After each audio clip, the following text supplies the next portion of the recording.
तो हम ज्योग्राफी का चैप्टर 5 पढ़ रहे हैं, इसमें मिनरल्स वगैरह का पढ़ रहे हैं। तो उसमें हमने एनर्जी सोर्सेज जैसे इलेक्ट्रिसिटी और थर्मल पावर प्लांट में वो लोग यूज़ करते हैं कोयला वगैरह, तो इलेक्ट्रिसिटी पैदा करने के लिए, उसके बारे में हमने पढ़ा था। तो अब हम पढ़ेंगे collect information about thermal hydel power plants located in your state. तो आपके स्टेट में जो थर्मल पावर प्लांट्स हैं या हाइड्रल पावर प्लांट्स हैं उसके बारे में जानकारी हासिल करें। Show them on the map of India, तो उनको भारत के नक्शे में देखना है।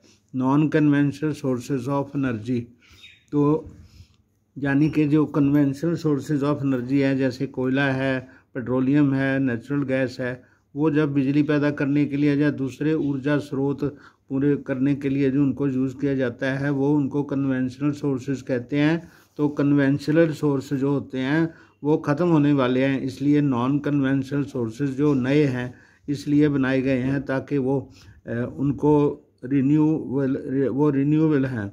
The growing consumption of energy has resulted in the country becoming increasingly dependent on fossil fuels such as coal, oil and gas। तो ज़्यादा करके एनर्जी की हमारी जो डिमांड है भारत की वो बढ़ रही है, इसलिए हम लोग बहुत अधिक तौर पर फॉसिल फ्यूल्स पर जैसे कोयला, ऑयल और गैस पर निर्भर हो गए हैं। Rising prices of oil and gas, their potential shortage have raised uncertainties about the security of energy supply in future। तो उनकी जो कीमत है वो बहुत ज़्यादा बढ़ गई है, जिससे भविष्य में उनकी जो सप्लाई है उसकी सिक्योरिटी जो है वो ख़तरे में पड़ गई है, क्योंकि ज़्यादा करके हमारे देश में इनका उत्पादन उतना नहीं है जितनी हमारी डिमांड है, इसलिए इनके लिए पेट्रोलियम और ऑयल, नेचुरल गैस ऐसी चीज़ें जो हैं जो हमारे देश में उतनी नहीं हैं उसे हमें बाहर से इंपोर्ट करना पड़ता है, वो काफ़ी महंगा काम है। Which in turn has serious repercussions on the growth of national economy. तो उसमें देश की जो इकोनॉमी की डेवलपमेंट है, आर्थिक तरक्की जो है वो थोड़ी इस पर डिपेंड हो गई है। More over increasing use of fossil fuels also causes serious environmental problem. तो जब हम फॉसिल फ्यूल्स को यूज़ करते हैं तो उससे एनवायरनमेंट में पोल्यूशन की भी बहुत ज़्यादा बड़ी प्रॉब्लम होती है। Hence there is a pressing need to use renewable energy sources. तो ऐसे स्रोतों का उनकी डिमांड ज़्यादा बढ़ गई है जो जहाँ पर पोल्यूशन भी कम हो और वो लगातार हमें मिलते रहें, like solar energy, wind, tide, biomass and energy from waste material. तो उसमें जो ये non conventional sources of energy हैं, एक तो सोलर एनर्जी है, दूसरा वायु की विंड एनर्जी है, दूसरा ज्वार भाटा की टाइड एनर्जी है, अगला बायोमास एनर्जी, गोबर वगैरह से एनर्जी जो प्राप्त होती है वेस्ट मटेरियल से। These are called non conventional energy sources. तो इनको नॉन कन्वेंशनल सोर्सेज कहते हैं। न्यूक्लियर और एटॉमिक एनर्जी, ये भी एक नॉन कन्वेंशनल सोर्स है। न्यूक्लियर एनर्जी यानी कि it is obtained by altering the structure of atoms. तो उसमें यूरेनियम एक मेन तौर पर इसमें यूज़ होता है। यूरेनियम का एटम जो है उसको तोड़ के उसका विखंडन करके उसमें से बहुत सारी एनर्जी जो निकलती है, जिस एनर्जी से हीट से हम पानी को गर्म करके उसकी भाप बना सकते हैं, भाप से टरबाइन्स घुमा सकते हैं। When such an alternation is made much energy is release in the form of heat. तो जब ये अल्टरनेशन की जाती है न्यूक्लियस में तो उसमें इतनी ज़्यादा हीट होती है एंड उसको हम इलेक्ट्रिसिटी जनरेट करने के लिए यूज़ करते हैं। Uranium and thorium which are available in Jharkhand and Aravalli ranges of Rajasthan. तो ये जो हमारे पास थोड़ा मिलते हैं ऐसे पदार्थ जो हैं, न्यूक्लियर यूरेनियम जो है या थोरियम है, वो हमें झारखंड से और अरावली रेंजेस में राजस्थान में मिलते हैं। उनको एटॉमिक पावर बनाने के लिए, न्यूक्लियर पावर बनाने के लिए monazite Sands of Kerala is also rich in thorium. तो ये अलग से बताया गया है कि केरला में भी, वहाँ पर भी थोरियम जो है वो उपलब्ध था। इसको न्यूक्लियर पावर प्लांट चलाने के लिए यूज़ होता है locate the 6 nuclear power stations and find on the state in which they are located। तो मैंने आपको न्यूक्लियर पावर प्लांट्स के बारे में बताया था कल, मैं फिर से बता देता हूँ। ये जो ट्रायंगल्स हैं ये न्यूक्लियर पावर प्लांट्स हैं। ये तमिलनाडु में है कलपक्कम, ये बहुत मशहूर है, और ये कायगा है कर्नाटका में, और ये तारापुर बिजली प्रोडक्ट है बॉम्बे के पास है। तो एक ये वाला है रावत भाटा, तो एक ये नरोरा है। ये वाले थर्मल पावर प्लांट्स हैं जो कि न्यूक्लियर एनर्जी से चलते हैं, और भी बहुत सारे नए लगे हैं।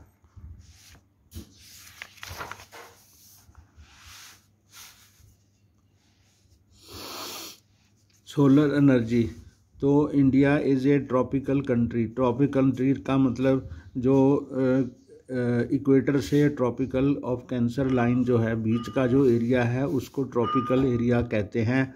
It has enormous possibility of trapping solar energy.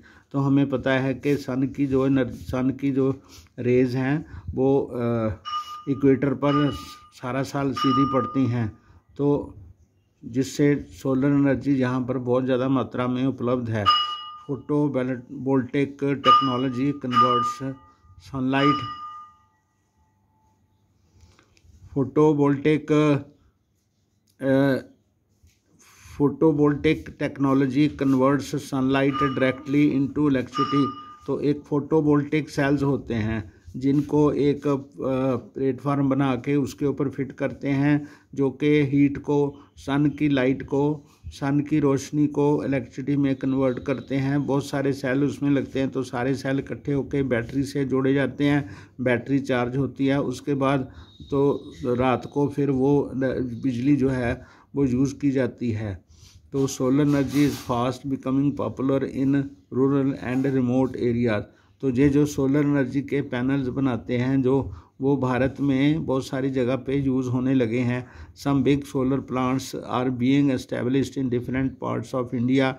तो भारत में बहुत जगह पर सोलर प्लांट्स जो हैं वो स्थापित किए गए हैं, which will minimise the dependent of rural households on firewood and dung cakes. तो उससे जो लोकल लोग हैं, जो देहात के लोग हैं, उनकी जो काउडंग केक्स और जलावन से लकड़ी जो उनको ईंधन से उससे बचा जा सकता है। लकड़ी की खपत, बर्निंग की खपत कम होगी, which in turn will contribute to the environment conservation, जिससे एनवायरनमेंट की भी रक्षा होगी, धुआं कम होगा, and adequate supply of manure in agriculture में भी खाद वगैरह जो हम काउडंग केक्स को यूज़ कर लेते हैं तो वो खेतों में जाएगी, उससे एग्रीकल्चर को भी पैदा होगा।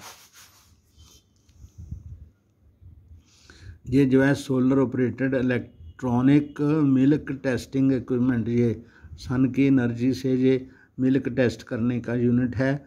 Collect information about newly established solar power plants in India. तो ज़्यादा करके ये राजस्थान में है।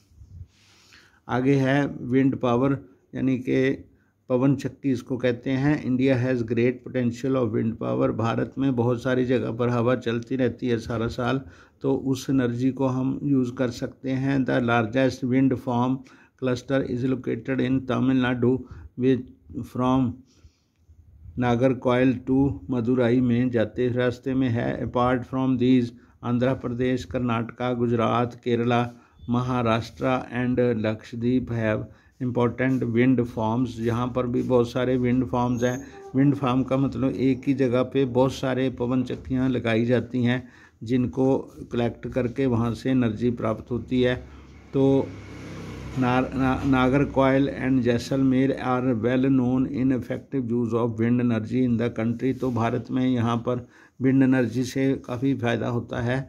बायोगैस है, तो बायोगैस होता है जो पशुओं का गोबर वगैरह है, जहाँ दूसरी ऐसी चीज़ें वेस्ट मटेरियल है उनको एक गड्ढे में डाला जाता है, स्लरी बनाई जाती है उसकी, और फिर उसके ऊपर एक टैंक होता है तो उसकी फर्मेंटेशन के द्वारा जो गोबर होता है विघटित होता है, और उसमें से जो गैस निकलती है उसमें ज़्यादा करके मीथेन गैस होती है। उसको लोकल सप्लाई बना के पाइप से सप्लाई किया जा सकता है तो उसको बायोगैस कहते हैं। Shrubs, farm waste, animal and human waste are used to produce biogas for domestic consumption in rural area. गाँव में ये ऐसे बायोगैस प्लांट्स लगाए गए हैं जिनके पास बहुत सारे पशु होते हैं, उनका जो गोबर होता है उसमें स्लरी के तौर पर बायोगैस के गड्ढे में डाला जाता है और टैंक में गैस जमा होती है, वहाँ से पाइपलाइन के द्वारा घरों को सप्लाई की जाती है। Decomposition of organic matter yield gas, तो जैसे जैसे वेस्ट जो होता है उसकी डिकम्पोजिशन होती है, उसका विघटन होता है तो उसमें से गैस निकलती है which has higher thermal efficiency in comparison to kerosene, जिसकी जलने से उस गैस में से बहुत ज़्यादा हीट, केरोसिन से भी ज़्यादा हीट निकलती है। डंग, केक्स एंड चारकोल से भी ज़्यादा हीट निकलती है। Biogas plants are set up at municipal, cooperative and individual level, अलग अलग स्तरों पर ये इनका निर्माण किया गया है। म्यूनिसिपल स्तर पर यानी कि कॉरपोरेशन करती है, कोऑपरेटिव मिल के 10-15 लोग मिल के करते हैं, जहाँ हम खुद कर सकते हैं।